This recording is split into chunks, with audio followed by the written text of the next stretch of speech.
Käskin tuomaan tietoja kuningattaren ja Buckinghamin herttuan suhteesta. Olen tehnyt hienotunteisia kyselyjä ja kun kuningatar aamulla oli ratsastamassa, minulla oli tilaisuus tutkia hänen kirjoituspöytänsä. Etkä löytänyt mitään? Enkä löytänyt mitään, teidän korkeutenne. Tiedän, että heillä on kirjeenvaihtoa keskenään. Minun täytyy vain löytää kuningattaren kirje herttua Buckinghamille, jotta kuningas uskoo, että kuningattarella on salainen sopimus Englannin kanssa ja jotta voin pilata hänen maineensa.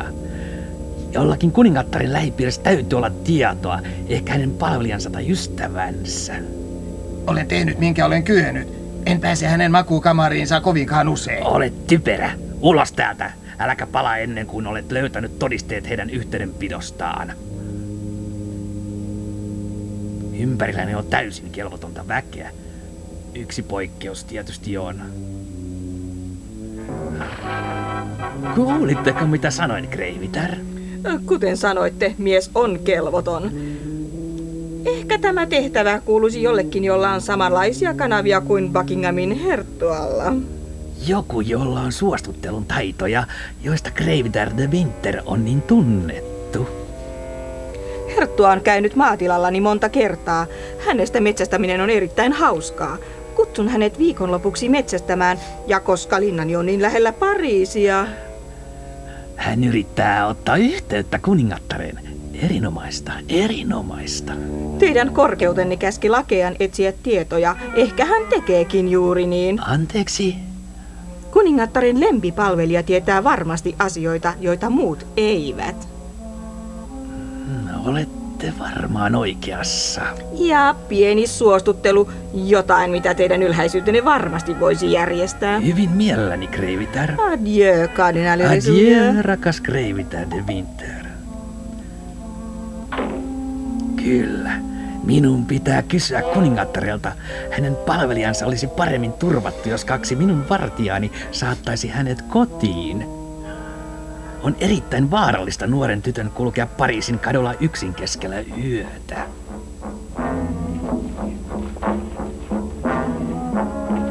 Asuntoni on mestauspölkyn lähellä, hyvät herrat, lähellä kulmakahvilaa. Jos haluatte kääntyä takaisin, olen varma, että... Käsky oli huolehtia siitä, että olette turvassa ja me seuraamme aina käskyjä. Erikoisesti silloin, kun hänen korkeutensa kardinaali Richelieu itse antaa käskyt. Kardinaali Richelieu, mutta kuningatar ei sanonut mitään.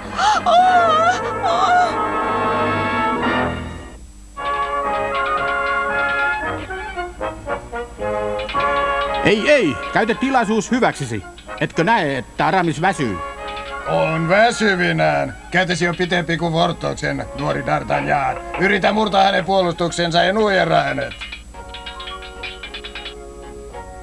Noin! Tuollaisia neuvoja ei pidä antaa, hyvä Aramis. Nautin muskettisoturina olemisesta. Älä pelkää, ystäväni. Irrotaisin pari nappia takistasi. Tämä on sattumoisin minun paras takkini. Ja aion puolustaa takkiani viimeiseen asti. Noin. Ja noin. Minusta tällä nuorukaisilla on kaikki edellytykset tulla täysivaltaiseksi muskettisoturiksi. Mitä mieltä olet, Athos? Sanoisin, että jos joku olisi nähnyt tämän ottelun, hän olisi uskonut, että oli tosi kyseessä. Ainoastaan kuninkaan muskettisoturit ovat tarpeeksi tyhmiä ruvetakseen kaksintaistelun julkisella paikalla, vaikka laki kieltää. Vangitseminen on heille opiksi. Ratsastamme täyttä laukkaa. Tämä on hieno urheilu. Miehet, seuratkaa! Paina päälle, D'Artagnan. Muista, että aina pitää ottaa tilaisuudesta vaarin. Kovemmin! Siis! Kardinaalin käskystä. Laskekaa miekat heti. Ehkä kertoisitte, mitä kardinaalin vartijat tekevät täällä puistossa näin aikaisin pyhäaamuna. Yrität kai kertoa meille, että tunne lakia kaksintaistelun kiellosta. Tunnemme lain oikein hyvin, kapteeni. Mutta erehdytte, kapteeni. Me vain... Yritin vain näyttää tälle nuorukaiselle kaksintaistelun hienoudet. Hän on ilmeisesti unohtanut, että otatte aina tilaisuudesta vaarin. Taisteluun! Eritoten silloin, kun voit taistella kardinaalin henkilökohtaisen vartijan kanssa. Nyt selvitämme tämän muskettisoturi. Sinulla on enää takaraivossa, kun lopetamme. Aramis, aseisiin! No, D'Artagnan, aiotko liittyä meihin vai et? Muista muskettisoturien vala, yksi kaikkien puolesta ja kaikki yhden puolesta.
Meillä oli mitä virkistävin taisteluharjoitus, Monsieur de Treville.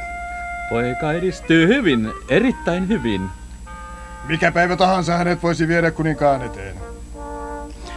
Se päivä on koittanut nyt. Teidät kaikki viedään kuninkaan eteen. Kardinaali kertoi minulle, että 2 hänen vartijoistaan olivat saaneet aika pahoja haavoja, että tämä laiton miekkailu oli vakavaa laatua. Haavoitumme 3 vartijaa. Vartijoita olikin 3. Nyt tämä saa riittää. Myöhästyn metsästyksestä. Muskettisoturit Athos, Porthos, Aramis, saatte nousta. Ja sinä, kuka sitten oletkin?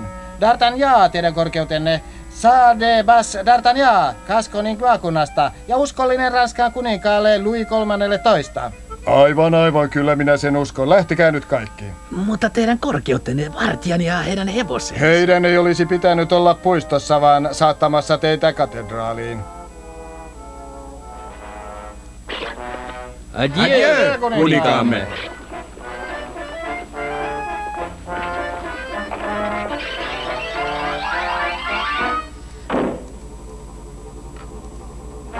Jos teidän korkeutenne sallii minun jäävän vielä hetkeksi. Toivottavasti asian on tärkeä, kardinaali Richelieu. Kuninkaallinen metsästys on alkamassa.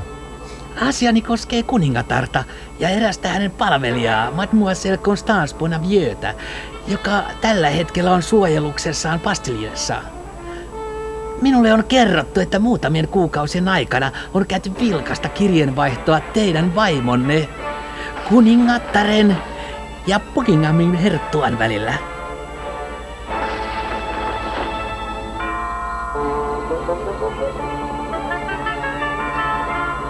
Oletteko varma, etten voi tehdä enempää sisareni? Olet jo tehnyt aivan riittävästi. Ilman sinua emme olisi saaneet tietää, että Constance on ryöstetty ja viety Bastilleen. Meidän on ehdittävä sinne ennen kuin kardinaalin miehet yrittävät kiuttamalla saada hänestä tietoja. Nuori D'Artagnan, nyt on aika vähissä. Olen valmissa. Vankilan vartijat ovat juuri syöneet ja heillä on viinikolpakkonsa. He ovat parhaalla tuulella, myötimielisiä naurattavaksi. Anna minä autan sinua pukeutumaan tähän valepukuun.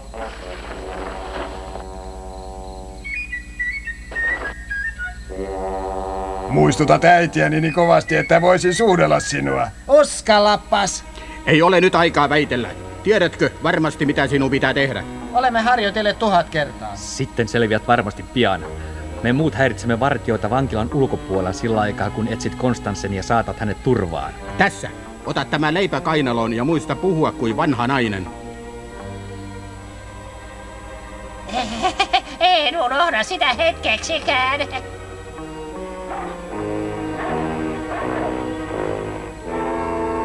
Häivy täältä, Eukko. Vankilan ei saa tulla auringonlaskun jälkeen. Uunini on yhtä hidas kuin nämä minun vanhat jalkani, hyvä vartija. Vasta nyt pystyin tuomaan pojalleni hänen päivällisen leipäannoksensa. Olkaa niin kiltti. Tämäkin kestää kuin hetken. Säännöt ovat sääntöjä.